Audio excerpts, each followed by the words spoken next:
again. It's summer again, and why not go for a walk, a sleepwalk to an island with the island song itself, named Sleepwalk.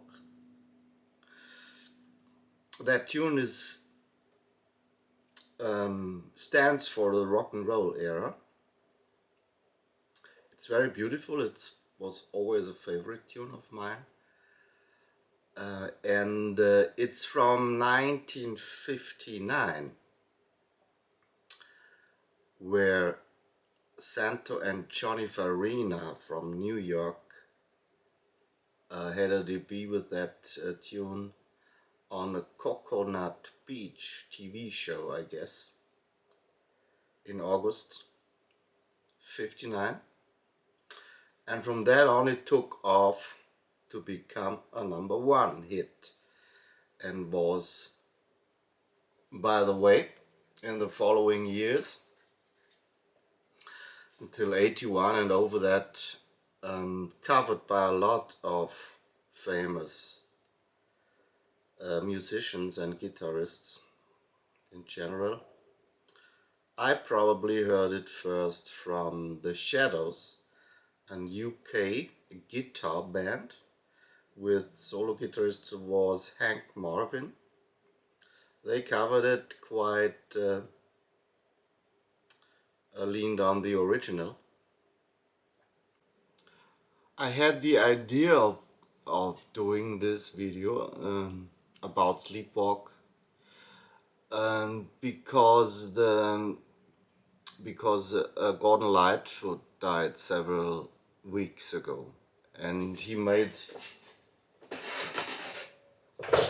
some beautiful tunes and beautiful lyrics. His most famous tune, I think, is If You Could Read My Mind.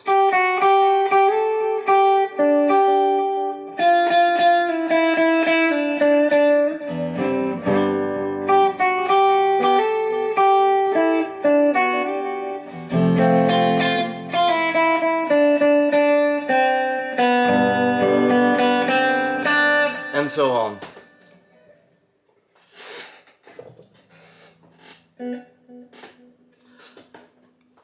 It was covered also by a guitar band, the Spotniks, Scandinavians, I guess from Sweden, I believe. And they covered it and made a guitar instrumental version. And I heard this in my youth. I heard this tune quite often on the radio. It's very nice, and it's a cover, instrumental cover of Gordon Lightfoot's If You Could Read My Mind. And this is in general also one of those guitar bands which were inspired by Santo&Johnny and the Shadows from Britain, England. So far.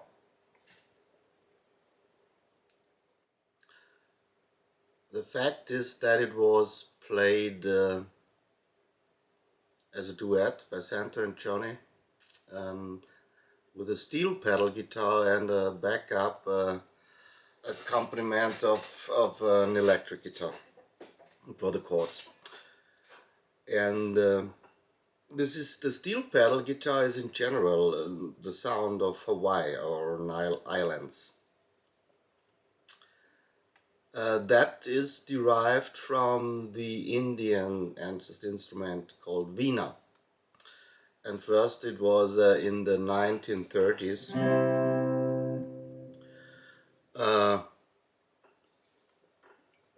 invented or something like that as a lap guitar, lap steel guitar, where Hawaiians put the guitar on the lap like this one. Made, of course, it was from advantage to have a high string action that you could go with a bottleneck or something with any bar, a metal bar over the strings to change the tuning of the note, or the in general the notes and chords. And that was developed more and more, and went in the latest, I guess, in the 50 years to the steel pedal steel guitar, which had more possibilities, three necks and with different tunings, and pedals to change tuning within uh, on the fly with playing. And of course the bands who covered this song were mainly Strat players,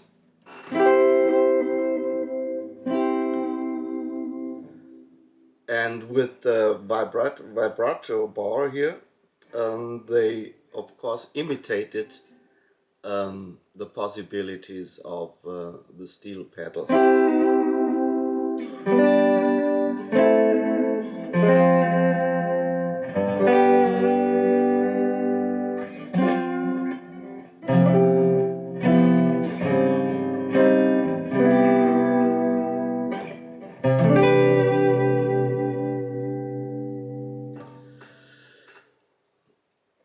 So did the Shadows, and by the way, also Les Paul recorded it.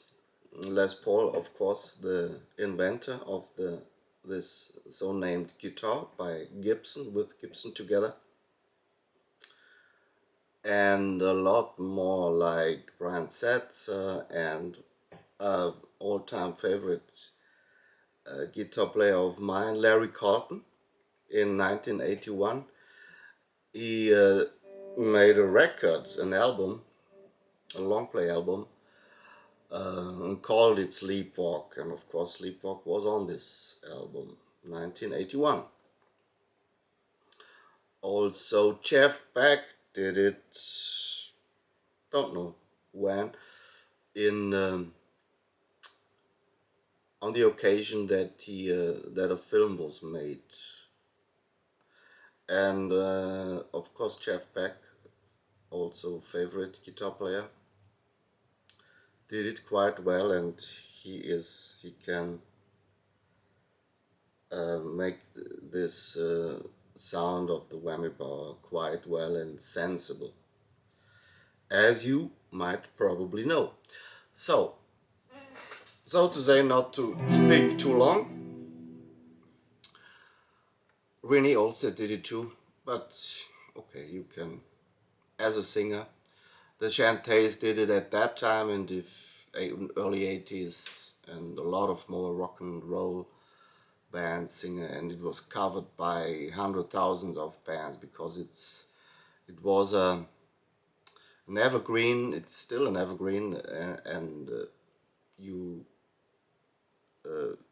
as a band, a popular band for parties and weddings and dance music, it was a big part of, like a standard of the repertoire of such bands.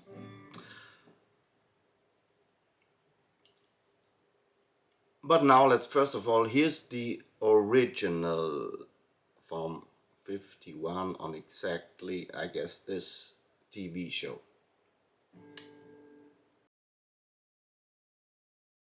Got up. They lived in a two-family house in Brooklyn, and they must have very understanding neighbors, because they got up at 2 o'clock in the morning and they wrote this song, and it turned into a very, very big hit. It's a thing called Sleepwalk. Ladies and gentlemen, Santo&Johnny.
My favorite version of the tune is a reissue which Santo&Johnny, I guess, did maybe in the 80s. I don't know. And what is interesting, it's built upon, the original is built upon a very simple and common and standard chord progression. What is 1, 6, 4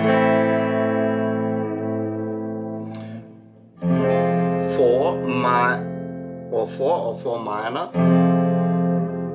and 5. So in general, a 1, 6, 4, 5, which is also the standard jazz chord progression, which we call rhythm changes, because Cole Porter, I think, did this tune, I Got Rhythm, which was a Broadway hit, musical Broadway hit, and it's for jazz musicians, only played faster, of course, and with the substitutes, a standard chord progression to which is fun and a challenge to play over it. My favorite version is the reissue, which had substitutes, and this one, instead of 1, 6 and 4, 5, the tritone substitute is of course built on the flat 5. 1,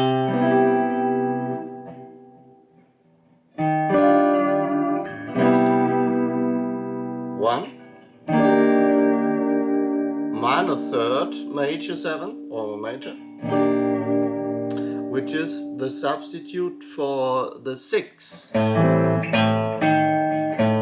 Here's the tritone, flat 5 from A, because the second chord is in original A minor, and build a major 7 chord upon it. Goes on with the tritone substitute for the let's say the 2 chord, which is the same. 2 chord is B minor, the tritone is A flat, so we have an A flat major. B minor, by the way, is the substitute for the D minor is the substitute for the F, the 4 chord. And here we have the A flat major. And the last substitute for the dominant, which is G in C, because the tune is in C, and we talk in C here. For the G7 substitute is D flat, again major, which gives, instead of this, it gives this one.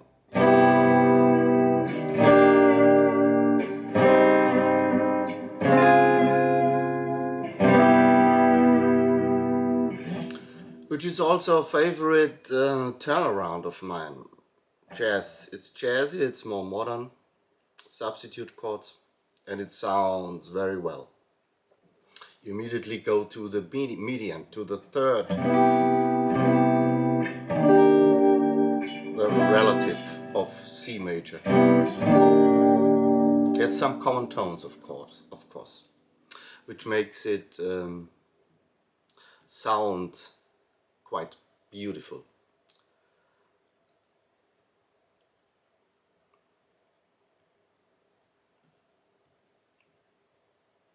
So, but to go back to the bands which recorded it, the Shadows. It was a UK guitar band. Yes, I mentioned it, and they had this. They covered a lot of things, but made also some beautiful originals, own compositions, and they had a number one hit in the UK charts with Apache, a tune, an Indian-like tune. Da, da, da, da, da.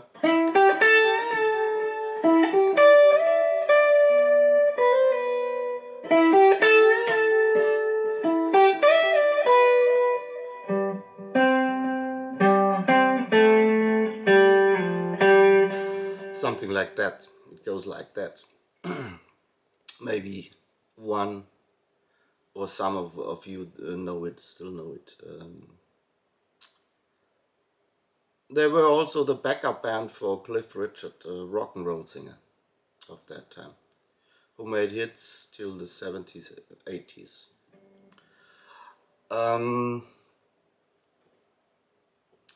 Okay, a big theme of this tune is also the 4 minor, which came up in the classical romantic music in the 19th century. Yes.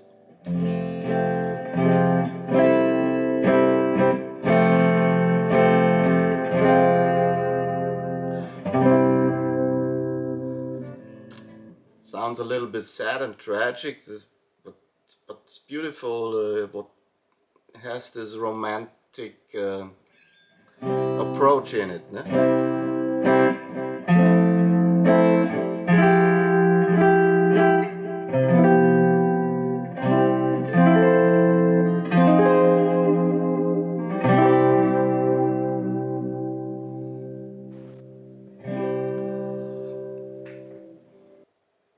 The subdominant minor chord is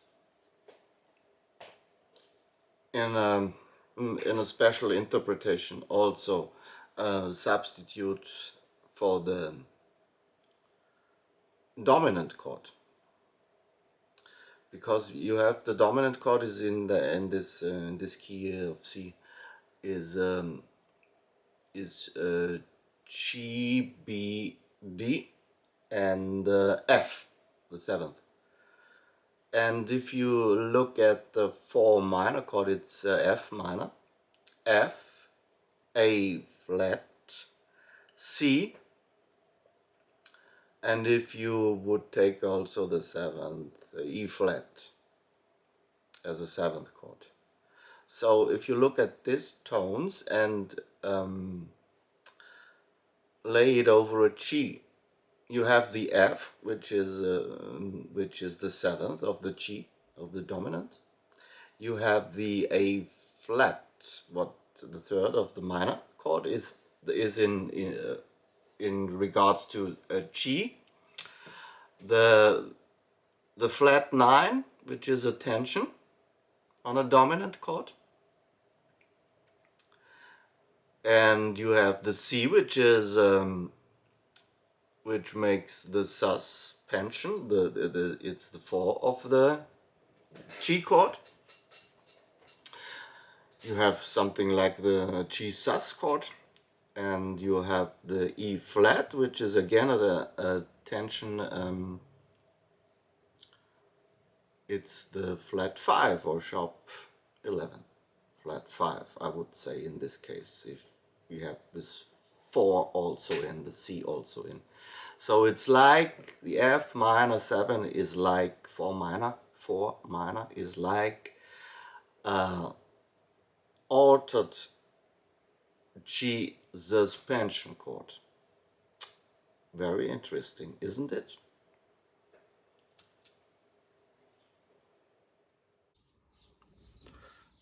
So what else to say?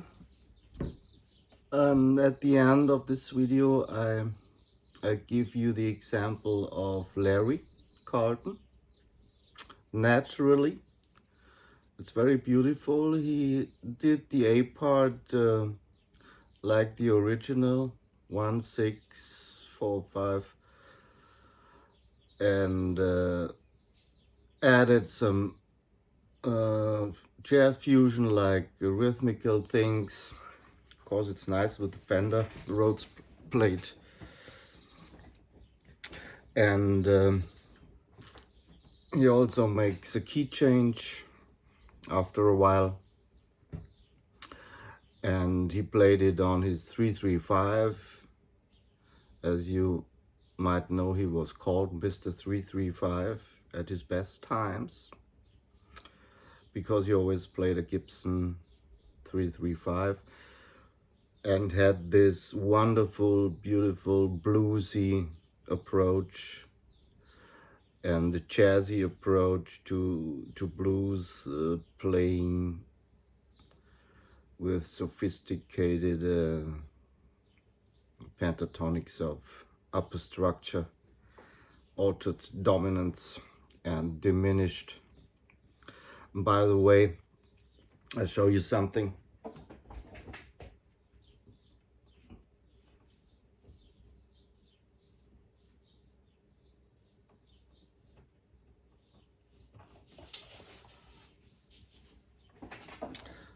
This is the record which impressed me strongly when it came out.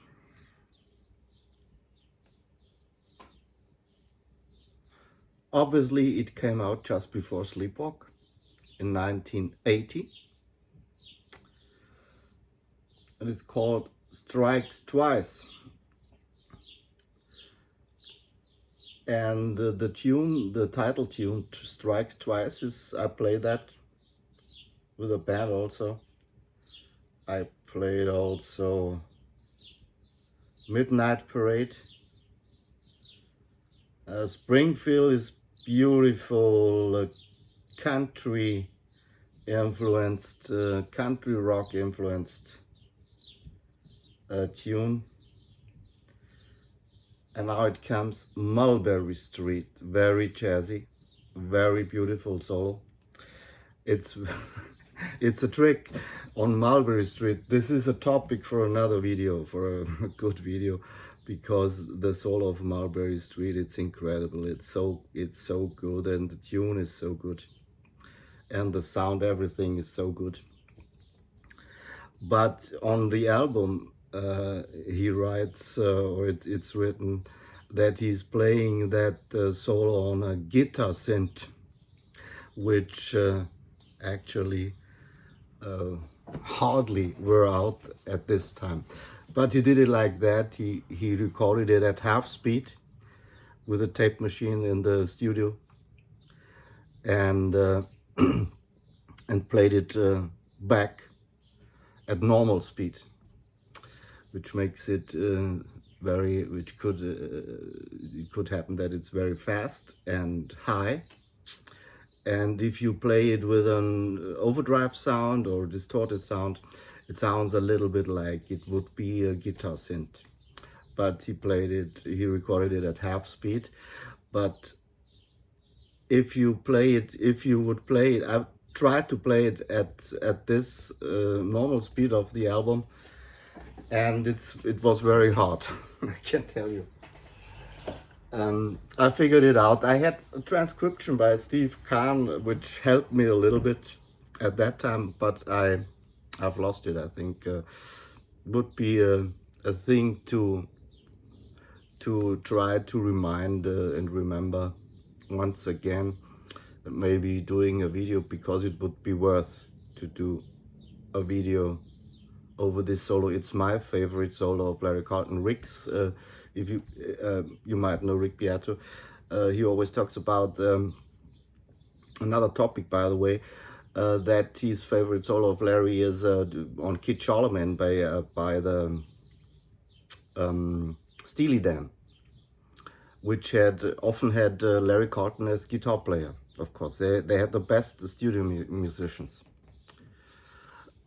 My favorite solo is for sure Mulberry Street, that solo. by Larry. There are more which I like. A great album is also um,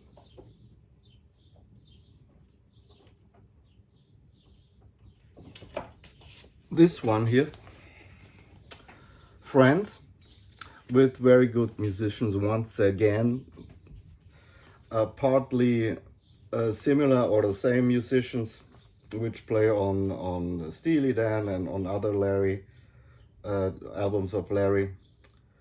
There's Abel Boreal, favorite bass player, wonderful natural bass player, Abel Boreal. Jeff Porcaro, of course, and Terry Trotter on drums, and Paulino da Costa on percussion. Joe Porcaro plays timpani here at something.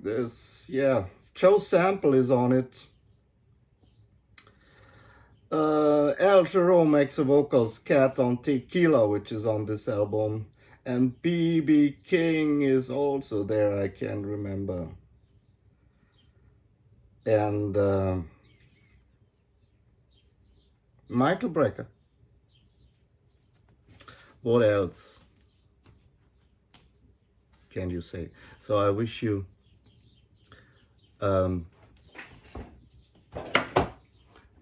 I wish all of you a good summer, a nice summer, beautiful summer, and on the beach or anywhere where you stay. And for the rest of the video, I give you the tune once again, Sleepwalk by Larry Carlton. Goodbye.